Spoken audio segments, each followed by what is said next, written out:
Hello నమస్తే, నేను journalist YNR. ఆంధ్రప్రదేశ్లో 3 రాజ్యసభ స్థానాలకు సంబంధించిన అభ్యర్థులు ఎవరో తేలిపోయింది. నామినేషన్ కూడా వేశారు.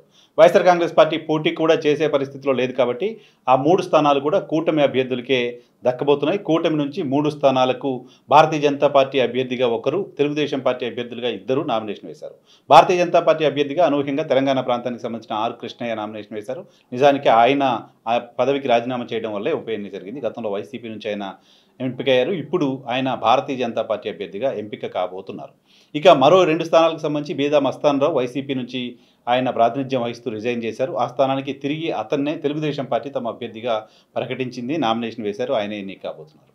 ఇక మరొక స్థానం సానా సతీష్ ఈ స్థానాన్ని దక్కించుకున్నారు. ఎవరి సానా సతీష్ ఏంటి అనే దానిపైన పొలిటికల్ సర్కిల్స్లో తెలియని వాళ్ళకి చర్చ ఉంది. పాలిటిక్స్ని చాలా క్లోజ్గా మానిటర్ చేస్తున్న వాళ్ళకు, తెలుగుదేశం పార్టీకి సంబంధించిన యాక్టివిటీస్ని గమనిస్తున్న వాళ్ళకు సానా సతీష్ కొత్త కాదు. ఆయన గత కొద్ది సంవత్సరాలుగా నారా లోకేష్ గారికి అత్యంత సన్నిహితుడిగా ఉంటున్న వ్యక్తి.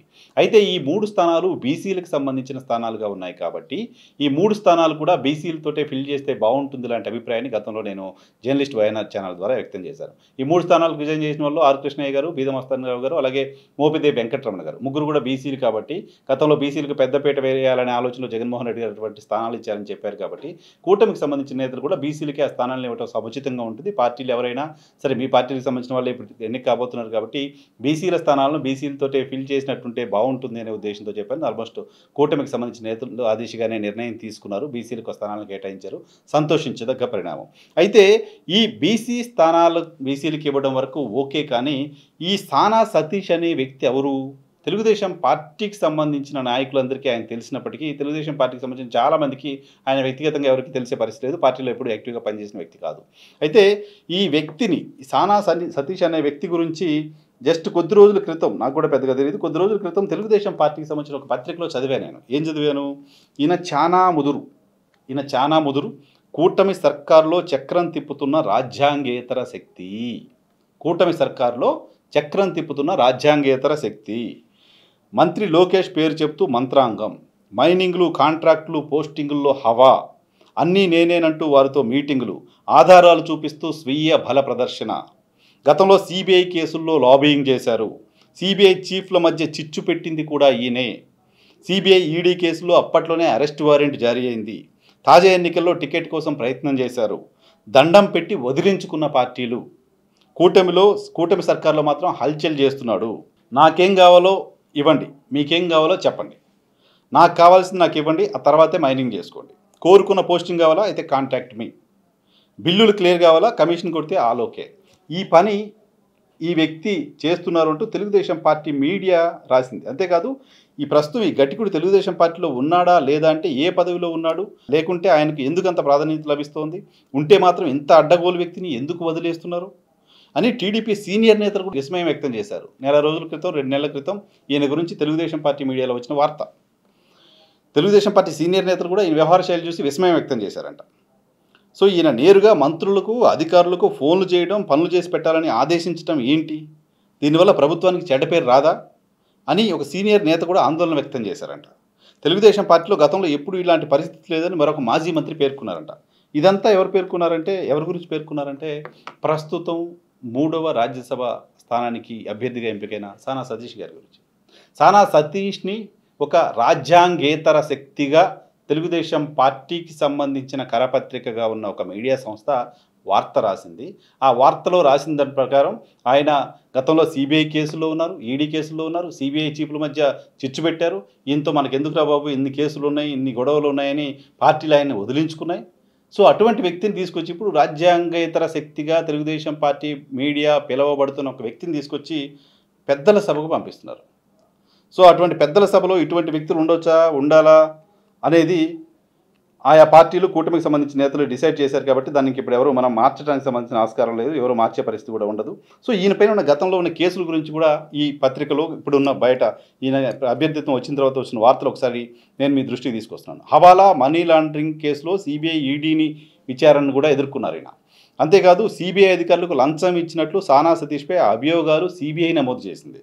టీడీపీ రాజ్యసభ అభ్యర్థి సానా సతీష్ హవాలా వ్యాపారి ఖురేషీతో కలిసి సానా అక్రమ వ్యాపారాలు చేసినట్లు సిబిఐ గతంలో అభియోగాలు నమోదు చేసింది. ఖురేషీకి చెందిన వ్యాపార సంస్థలో సానా సతీష్ భారీగా వాటాలు కొనుగోలు చేసినట్లుగా సిబిఐ గుర్తించినట్లుగా వార్తలున్నాయి.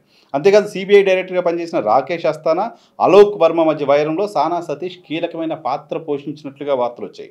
తనను కేసు నుంచి తప్పించేందుకు సిబిఐ డిప్యూటీ డైరెక్టర్ రాకేష్ అస్థానాకు 2 కోట్లు లంచం ఇచ్చినట్లు సానా సతీష్ సిబిఐ అధికారులు చెప్పినట్లుగా వార్తలు వచ్చాయి. జూలై 2019 సానా సతీష్ను అరెస్ట్ చేసి 14 రోజులు ఈడీ రిమాండ్కి పంపించింది అనేది కూడా ఆన్ రికార్డు ఉంది. తనపై ఉన్న ఆరోపణలు కొట్టేయాలంటూ ఈ ఏడాది జూలైలో సానా సతీష్ వేసిన పిటిషన్ని ఢిల్లీ హైకోర్టు కొట్టేసింది కూడా ఆన్ రికార్డుగా ఉంది. సో విద్యుత్ శాఖలో చిన్న ఉద్యోగ ప్రారంభమైన సానా సతీష్ ఈ స్థాయిలో ఎలా ఎదిగారు అనే దానిపైన రకరకాల చర్చలు, రకరకాల విశ్లేషణలు ఉన్నాయి. అయితే పెద్దల సభకు వెళ్తున్న ఈ వ్యక్తి పైన ఇన్ని ఆరోపణలు ఉన్నాయనేది జస్ట్ మీ ముందుకు తీసుకొస్తున్నాను. ఈ ఆరోపణలు నేను చేస్తున్న ఆరోపణలు కాదు. ఈ ఆరోపణలు కోర్టులో నమోదయ్యున్న ఆరోపణలు, కోర్టులో విచారణ జరుగుతున్న ఆరోపణలు, ఈడీ అధికారులు ఆయన అరెస్ట్ చేసిన దానికి సంబంధించిన సాక్ష్యాలు ఆన్ రికార్డ్ అందరికీ తెలిసిన విషయాలే. సో ఇవన్నీ బయట కోర్టులో జరుగుతున్న యాక్టివిటీ, ఆయన కేసులు, ఆయనకు సంబంధించి గతంలో ఆయన ఇచ్చిన స్టేట్మెంట్స్, సిబిఐ ఈయనపైన చేసిన అభియోగాలు, ఇవన్నీ కూడా ఆన్ రికార్డ్ కోర్టుల్లో విచారణ సంస్థల్లో ఉన్నాయి. సో అటువంటి వ్యక్తి ఇప్పుడు తెలుగుదేశం పార్టీ నుంచి రాజ్యసభ అభ్యర్థిగా ఉన్నారు, ఎన్నిక కాబోతున్నారు. సేమ్ టైం తెలుగుదేశం పార్టీకి సంబంధించిన మీడియా కూడా ఈయన ఇలాంటి వాడు, ఈయన ఇటువంటి వ్యక్తిని పార్టీలో ఎందుకు భరిస్తున్నారు అంటూ ఆవేదన వ్యక్తం చేసింది జస్ట్ 15 రోజుల క్రితం.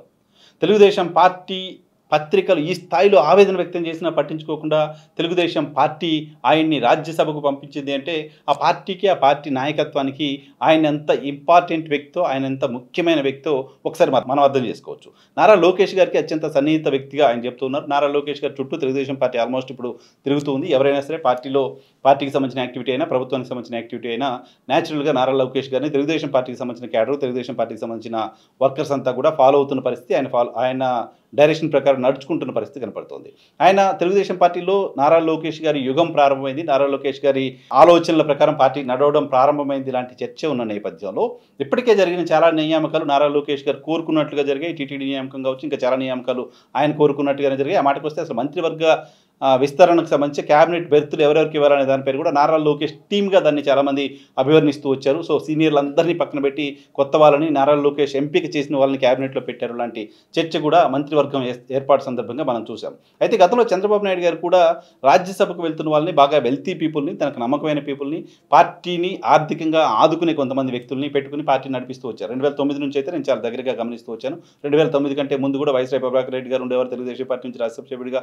కమ్మపాటి రామ్మోహన్ రావు గారు ఉండేవాళ్ళు. ఆ తర్వాత 2009 తర్వాత సుజనా చౌదరి గారు, సీఎం రమేష్ గారు, గరికపాటి మోహన్ రావు గారు. సో వీళ్ళంతా కూడా తెలుగుదేశం పార్టీకి సంబంధించిన ఫినాన్స్ చూడగలిగిన వాళ్ళు, ఫినాన్షియల్గా తెలుగుదేశం పార్టీకి కష్టకాలంలో అండగా నిలిచిన వాళ్ళు, వీళ్ళంతా కూడా తెలుగుదేశం పార్టీని సస్టైన్ చేస్తూ వచ్చారు. తెలుగుదేశం పార్టీకి ఆర్థికంగా అండగా నిలుస్తూ వచ్చారు. తెలుగుదేశం పార్టీ అధినేతకి చంద్రబాబు నాయుడు గారికి చాలా ఆపరేషన్స్లో, పార్టీకి సంబంధించిన చాలా కీలకమైన నిర్ణయాల్లో, చాలా ఇష్యూస్లో అండదండగా ఉంటూ వచ్చారు. సో అటువంటి ఒక బ్యాచ్ని, అటువంటి ఒక టీంని ఇప్పుడు నారా లోకేష్ రెడీ చేసుకుంటున్నట్టుగా అర్థం చేసుకోవాలి. సానా సతీష్ని ఎంపిక చేయడం ద్వారా సానా సతీష్ నారా లోకేష్ గారికి అత్యంత దగ్గర వ్యక్తిగా, క్రియాశీలంగా ఉండే వ్యక్తిగా, ఆయన టీంలో క్రియాశీలంగా ఉండే వ్యక్తిగా చెప్తున్నారు. సో ఆయన్ని రాజ్యసభకు పంపించడం ద్వారా సో తన సొంత టీంని ఎమర్జ్ చేయించుకునే ప్రయత్నం నారా లోకేష్ చేస్తున్నారు అనే విషయం అర్థం చేసుకోవాల్సిన అవసరం ఉంటుంది. అయితే ఈ మొత్తం ఎంపిక జరిగిన ప్రాసెస్లో తెలుగుదేశం పార్టీకి సంబంధించిన నాయకులు చాలామందిలో కొంత అసంతృప్తి ఉన్నమాట నిజం. పార్టీ కోసం మేము పొత్తుల సమయంలో చాలా త్యాగాలు చేశాం, మంత్రివర్గ విస్తరణ సమయంలో చాలా త్యాగాలు చేశాం, సుదీర్ఘకాలం పార్టీ కోసం పనిచేస్తూ ఉన్నాం. మాలాంటి వాళ్ళకు రాజ్యసభకు సంబంధించిన అవకాశాలు కూడా ఇవ్వకపోతే ఎలా అనే బాధ చాలామందిలో ఉంది. ఇప్పుడున్న పరిస్థితిలో బయటికి చెప్పలేకపోతున్నారు. నిజానికి నేను ఇంతకుముందు వీడియోలు చేసినప్పుడు కూడా చెప్పాను, కమ్మపాటి రామ్మోహన్ రావు గారు ఆయన సుదీర్ఘకాలంగా రాజ్యసభ బెర్త్ కోసం వెయిట్ చేస్తున్నారు. పార్టీకి సంబంధించి ఢిల్లీ యాక్టివిటీసు, ఢిల్లీలో ఇతర పార్టీలతో పార్టీకి సంబంధించిన కోఆర్డినేషన్ ఇవన్నీ కూడా ఆయన చూస్తూ ఉంటూ వచ్చారు. సో కమ్మపాటి రామ్మోహన్ రావు ఎక్స్పెక్ట్ చేశారు, ఆయనకు దక్కలేదు. అశోక్ గజపతిరాజు గారికి సంబంధించిన పేరు విన్నాం, ఆయనకి అవకాశం దక్కలేదు. యనమల రామకృష్ణ గారికి సంబంధించిన పేరు విన్నాం, ఆయనకి అవకాశం దక్కలేదు. గల్లా జయదేవ్ పేరు కూడా విన్నారు, ఆయనకి అవకాశం దక్కలేదు. సో ఇలా ఇంకా చాలామంది నాయకులు, కేఈ కుటుంబానికి సంబంధించి కూడా పేరు వచ్చింది, కేఈ కుటుంబం నుంచి ఎవరికో రాజ్యసభ ఇస్తారు లాంటి వార్తలు వచ్చాయి. బట్ వీళ్ళెవరికి కూడా అవకాశం దక్కకుండా వచ్చిన 3 స్థానాల్లో ఒక స్థానాన్ని బీజేపీకి ఇచ్చేశారు. సరే, ఉన్న 2 స్థానాల్లో కూడా మన పార్టీకి సంబంధించి, పార్టీ కోసం పనిచేసిన, పార్టీకి సుదీర్ఘకాలం సేవలు చేసిన పెద్దలకు కాకుండా ఒక బిజినెస్ మ్యాన్ వైసీపీలోకి రాజ్యసభ సభ్యుడిగా ఉన్నారు, మళ్ళీ తీసుకొచ్చి ఆయనకే రాజ్యసభ కట్టబెట్టారు. సో మనకి కొత్తగా ఒరిగింది ఏంటి, పార్టీ కోసం పనిచేసిన వాళ్ళకి ఏ మెసేజ్ ఇస్తున్నారు అనేది ఒకటి. దాంతోపాటు సానా సతీష్ గారు ఒక రాజ్యాంగేతర శక్తిగా మన పార్టీకి సంబంధించిన కరపత్రికలు చెప్తుంటే కూడా అటువంటి వ్యక్తిని తీసుకొచ్చి మనం రాజ్యసభకు పంపించాం, ఇదేంటిది ఈ పార్టీలో, ఎందుకంటే ఇంకా ఎలిజిబుల్ పర్సన్స్ దేవినేని ఉమ్మ గారికి సంబంధించిన పేరు కూడా చెప్తున్నారు. సో వీళ్ళ ఇంకా ఎలిజిబుల్ పర్సన్స్ చాలామంది ఉన్నారు కదా, నేను చాలా పేర్లు తీసుకోలేకపోయాను, చాలామంది ఆశించిన వాళ్ళు ఉన్నారు.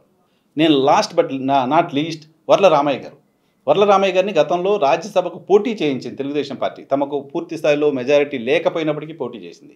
వర్ల రామయ్య సుదీర్ఘకాలంగా తెలుగుదేశం పార్టీలో అవకాశం కోసం ఎదురు చూస్తున్నారు. 2009లో ఆయన టీడీపీ ఎస్సీసీఎల్ అధ్యక్షుడిగా ఉన్నారు, ఆ తర్వాత తిరుపతిలో ఎంపీగా పోటీ చేశారు, ఆ తర్వాత కంటిన్యూస్గా పార్టీ కష్టకాలంలో ఉన్న సమయంలో కూడా పార్టీని అంటిపెట్టుకుని పార్టీ ప్రధాన కార్యదర్శిగా పార్టీ కోసం పనిచేస్తూ ఉన్నారు. సో అటువంటి వ్యక్తులను పంపించడానికి ఇంతకంటే బెటర్ టైం ఏంటి, ఎందుకంటే మంచి అవకాశం ఇంకేంటి, వాళ్ళందరికీ మీ వెంట మేము ఉన్నామని చెప్పడానికి సంబంధించిన ఒక అవకాశం పార్టీకి ఉంటుంది కదా, అటువంటి వాళ్ళకి ఎందుకు అవకాశం ఇవ్వలేదు అనేది ఆ పార్టీలో జరుగుతున్న చర్చ. సో పార్టీ కోసం పనిచేస్తున్న వాళ్ళకి కాకుండా రాజ్యాంగ వ్యతిరేక శక్తులుగా పిలువబడుతున్న వాళ్ళకి అవకాశం ఇవ్వటం ఏంటి అనే ఒక ఆందోళన తెలుగుదేశం పార్టీకి సంబంధించిన ఆశావాహుల్లో కనపడుతోంది. సో ఆశావాహుల్లో ఉన్న ఆందోళన అసంతృప్తిగా ఇప్పుడు మారే పరిస్థితి మాత్రం కూడా ఉండదు. కానీ బట్ తెలుగుదేశం పార్టీ భవిష్యత్తుకి, తెలుగుదేశం పార్టీ ఫ్యూచర్లో ఇంకా మరింత ఎదగడానికి సంబంధించి, మరింత స్ట్రాంగ్ అవ్వడానికి సంబంధించి, లేకపోతే ఇదే పటిష్టంగా ఉన్న పరిస్థితి కొనసాగడానికి సంబంధించి ఈ ఎంపిక, ఈ నియామకం ఎంతవరకు పనికొస్తుంది అంటే ఖచ్చితంగా పనికొస్తుంది అని మాత్రం చెప్పే పరిస్థితి. తెలుగుదేశం పార్టీకి ఒక బ్యాడ్ లెగసీ ఉంది రాజ్యసభ సభ్యుల ఎంపికకు సంబంధించి. తెలుగుదేశం పార్టీ ఎంపిక చేసిన రాజ్యసభ సభ్యుల్లో ఆ పార్టీని అంటిపెట్టుకుని ఉండే వాళ్ళ సంఖ్య చాలా తక్కువగా ఉంటుంది.